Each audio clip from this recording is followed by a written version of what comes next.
What's goody? So today I was just feeling very tropical, feeling very flamboyant.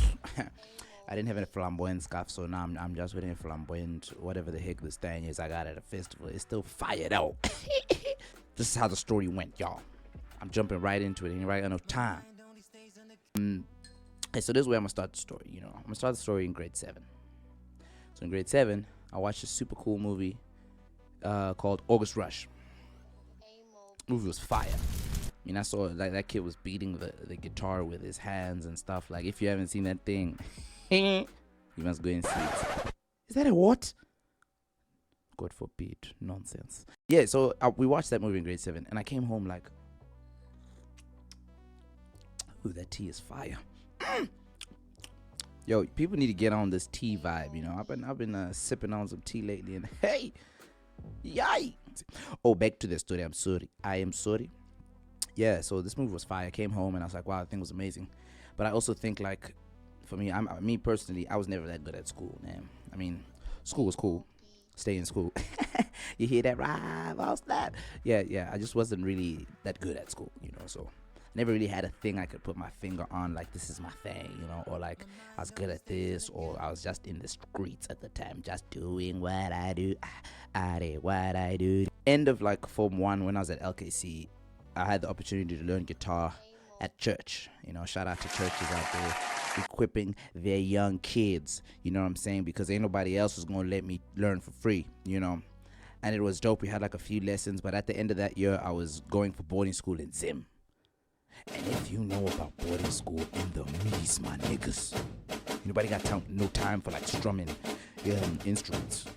We was in the streets. We were trying to survive. Shout out to Falcon College. I love y'all niggas, man. It was epic that side. You know what I'm saying? I ain't never had. I'm going to do one of these where I talk about Falcon College with my niggas from Falcon College, because that place is fire. So I was focused on tennis, though. I really wanted to be in first team tennis. Like, I really, really wanted to be in first team tennis. And then I made it. So, from that point, I was rehearsing. Now I'm a musician. See the problem? I was practicing with the team. It was dope, though. Life was amazing, Jiggy, heavy. I get to lower 6, the end of lower 6. And then I find that, like, my subject combination is on some nonsense. And I was like, damn. So that means I had to leave Falcon College. And by combination was nonsense, I mean, like, at that time, I had written geography, English, basic English, not that literature, business studies, and design and technology. So unless I wanted to be building traps for animals in the forest, and using my business studies skills to sell those traps, and using my English to write proposals for investors, my nigga, I didn't know what the hell I was going to do, because I wasn't really good at any of those, you know what I'm saying? I passed, though, but barely. My parents were like, yeah, lady, nah, you need to come back home, and we'll see if we can try and fix it here. Cool. They did not know your boy was on some nonsense. Nigga, I wasn't ready to study by myself. Come on, man. I mean, read? I barely got through O levels at AS levels, man. Now I gotta do this. Anywho, I came home and I was going to like this tutoring place, but now the problem was I failed. Ooh, shocker. I got like 2 U's and a C and a D, I think, something like that. A 2 U's and a C and a D. And you definitely cannot go to university with that kind of nonsense, So that was a time for me where I was like, oh snap, Lord, give me a sign. What should I do? Where should I go? Because also I didn't know what university I was going into, because like my sister was at Stellenbosch at the time.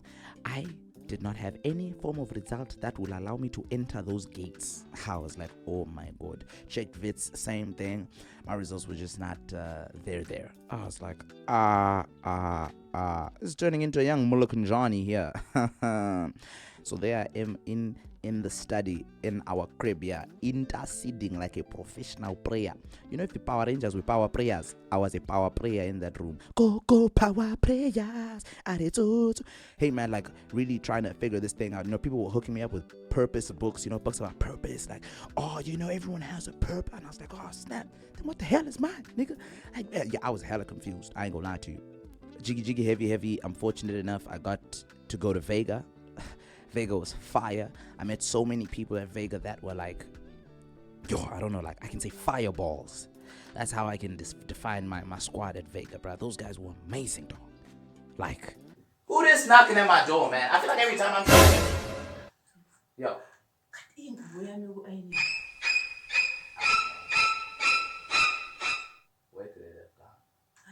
That's my mom. Shout out, moms. Damn, every time. Oh yeah, my squad at Vega. They weren't sure about themselves, but they were sure about themselves. You know what I'm saying? Like, you know when you don't know what you're actually doing, but you love who you are and you don't really mind. You're just doing it. You know what I'm saying? We were all just like doing whatever we wanted to do, however we wanted to do it. We were all freaking out together. It was just like perfect. And then in 2017, I started doing gigs, like gay gigs. You know, I'm bumping in these streets. I'm out here. I'm doing my thing. I got to play a festival. Yeah, festival. The English is running from my tongue. I got to play like a festival, Opi Kopi. If you know Opi Kopi, you know that thing a big deal. I got to play Smoking Dragon. I got to play SA Fashion Week. I jammed at SA's Got Talent with my homegirl Ashlyn. Great, like that year was just like fire after fire after fire after. Then, I thought that was a burp. It didn't come out. Then I'm like, oh my goodness, music, guys. Everything is coming up music. And I dropped out of school. Yeah, I dropped out. But like at the same time, I didn't really want to, you know, and I was feeling a bit, I wasn't sure. Then we got to the pro portfolio. Yay, Chirungu, English. Where are you now? Come. I'm back. So on portfolio night, my rents came through, you know, and I was checking out all the final years stuff. You know, I was supposed to be a part of that squad, but I didn't finish, you know. So like I was looking at everyone's work and I was like, damn, brother, did you make a bad move, bruh? You should have just finished, dog. What the heck? Because I was like literally left with like 3 months of school. And I was like, nah, I'm out. And I was like, damn, you should have finished. Because now it felt like I made the wrong decision, you know, and like everything was, I might fail. I don't know. You know, like that thing always creasing like, nigga, you sure you got this? Maybe you ain't got it. So I was like, man, what am I going to do? You know, what am I going to do? Then I met my homie's mom. My homie named Jade. And his mom was like, and I was like, yeah, you know, doing this music thing, I dropped out. Yeah, it's this kind of lady, blah, blah, blah. And she was like, ma. And I was like, oh. And I was like, so how do I, like, convince my parents that, like, this is a move? You know, because they knew that I dropped out, but, like, I don't think they really felt like it was a good move, you know. And I was like, how do I convince my parents it's a good move, man? Because I don't know either. And, you know, when you don't have support and you're just, like, one man standing, it's kind of scary. I ain't gonna lie to you. And she was like, no, you ain't got to convince nobody, young buck. Nobody. And then she said these words that I still will never forget. A man convinced against his will is of the same opinion still. And I was like, damn. So like, yeah, no matter what you say to them right now, they ain't gonna get it. Until you show them, then they'll get it. I was like, oh snap, I got you. I'm gonna go and hit the turf and start running. 2018 starts, my nigga, and let me tell you, I hit the turf and I was running, bro. At the beginning of the year, everything happened. Like, I got booked for my first gig. I met Miss South Africa, and it was super dope. I did my first gig, and then from that first gig, I did my first festival.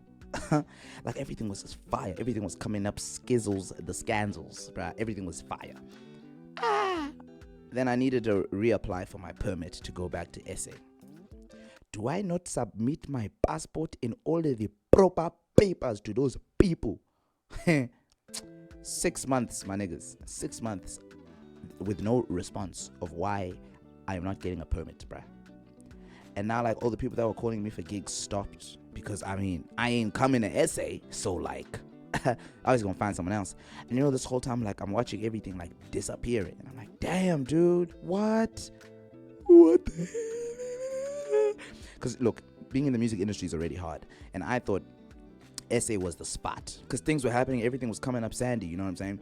You know, when you're moving at that pace, like everything is exciting, and then when everything stops, like up, I was like, oh snap! And now I'm in bots. And I don't even know how to begin in bots because people don't even know I play in bots. You know what I'm saying?